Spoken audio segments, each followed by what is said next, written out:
5 August যেভাবে বেঁচে আসছি চাংখারপুল থেকে, আমার কোনো কিছু আমাকে খুব আনন্দিত করবে না। আমার জীবনে পরবর্তীতে যা ঘটতেছে এভরিথিং আমার কাছে নেচার মনে হবে, সব কিছু নেচার। এটা আমার কাছে এক্সট্রা কোনো আনন্দ, বাড়তি আনন্দ আমাকে দেবে না, কারণ আমি তো বেঁচে আছি, এটাই আমার জন্য অনেক কিছু।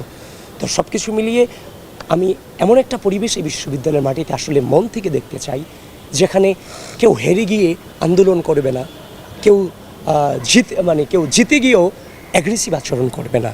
যে জিতে যাবে সে সামগ্রিকভাবে সকলকে ধারণ করে বিশ্ববিদ্যালয়কে এগিয়ে নিয়ে যাবে। যে হেরে যাবে সেও যে জিতে যাবে তাকে মানসিকভাবে স্বাগত জানানোর জন্য প্রস্তুত থাকবে। এই যে হেরে গেলে আমরা কাউকে ব্লেমিং করব, জিতে গেলে যে হেরে গেছে তার প্রতি আমরা যে হিংসাত্মক ধারণা রাখবো, এটা থেকে আমরা পরিপূর্ণভাবে বেরিয়ে যেতে চাই। এই রাজনৈতিক সুস্থ সংস্কৃতি ঢাকা বিশ্ববিদ্যালয়ের মাটি থেকে ডাকসুর মধ্য দিয়ে গোটা বাংলাদেশে ছড়িয়ে পড়ুক, সেটার আশাবাদ আমরা রাখছি। আর জয়ের ব্যাপারে না, আমাদের হার জিতটা তো হচ্ছে যে শুধুমাত্র হার জিত না, এটা হচ্ছে যে আমরা বেড়ে উঠেছি রাষ্ট্রের স্বার্থে বেড়ে উঠেছি। ঢাকা বিশ্ববিদ্যালয়ের শিক্ষার্থীরা যারা রাষ্ট্রের স্বার্থে বেড়ে উঠেছে তাদেরকে টেক কেয়ার করবে, তাদেরকে আগলে রাখবে, এটা আত্মবিশ্বাসটা আমাদের আছে। ইনশাল্লাহ সাধারণ শিক্ষার্থীদের কাছে যাচ্ছি, অভূতপূর্ব সাড়া পাচ্ছি। ইতিমধ্যেই আমি আপনাদেরকে বলেছি, আপনারাও সোশ্যাল মিডিয়াতে বিভিন্ন জায়গা থেকে দেখেছেন কতটা এত উৎসাহিত।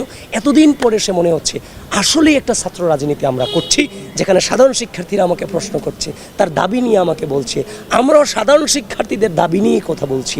এখানে কোনো দলীয় এজেন্ডা নিয়ে আমরা কেউই কথা বলছি না, এবং সাধারণ শিক্ষার্থী এবং আমাদের ভিতরে একটা মেলবন্ধন, শ্রদ্ধা, স্নেহ, সহনশীলতার সম্পর্ক বিরাজমান হচ্ছে।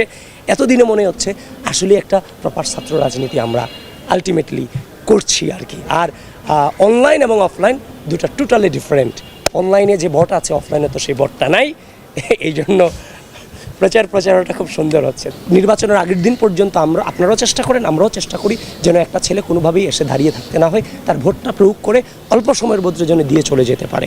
আর ঢাকা বিশ্ববিদ্যালয়ের শিক্ষার্থীদের প্রতি আহ্বান থাকবে, দেখেন আপনি প্রার্থী না, আপনি হয়তোবা রাজনীতি করবেন না, কিংবা প্রার্থী না, হয়তোবা নেতৃত্ব দিচ্ছেন না, কিন্তু আপনি মূল্যবান ভোটার। শুধু মূল্যবান ভোটার ঢাকা বিশ্ববিদ্যালয় না, গোটা বাংলাদেশের অনেক দায়িত্ব আপনাদের উপর নির্ভর করছে।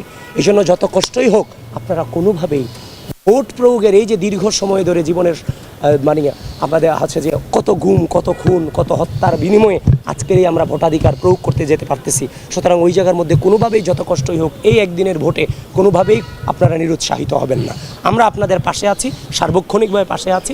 আমরা একটা নতুন বাংলাদেশ বিনির্মাণে আপনাদের ভূমিকা অত্যন্ত গুরুত্বপূর্ণ। এটা ভোটারদের উদ্দেশ্যে আমার বার্তা।